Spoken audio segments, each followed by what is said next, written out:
একটা আয়নার সামনে দাঁড়ালে নিজের মুখটাই দেখা যায়, মানে সামনের দিকটাই দেখা যায়। কিন্তু একটা আয়নায় দিয়ে যদি সামনে পেছন দুটোই যদি দেখা যেত কি সুন্দর হতো। এই হচ্ছে হাওড়া ব্রিজ, সবাই আমরা দেখেছি। কিন্তু হাওড়া ব্রিজের তলাটা কীরকম দেখতে হয়, এই যে হাওড়া ব্রিজের তলাটা এরকম। গুরুত্বপূর্ণ জলপথ, হাওড়া এবং কলকাতায় জলপথে সংযুক্ত করেছে। এই যে ভেসেলগুলো সব সময় পারাপার করছে, সকাল 6টা থেকে রাত 9টা অবধি পরিষেবা দেয়, কিন্তু রবিবার বন্ধ থাকে। গুরুত্বপূর্ণ জলপথ বাবুঘাট, প্রিন্সেপ ঘাট, আর্মেনিয়াম ঘাট, আবার এদিকে বাগবাজার ঘাট।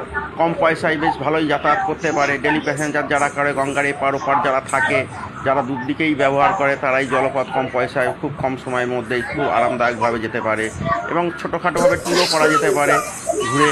বেশ ভালোই এইসব দৃশ্যগুলো দেখা যায়, বেশ সুন্দর।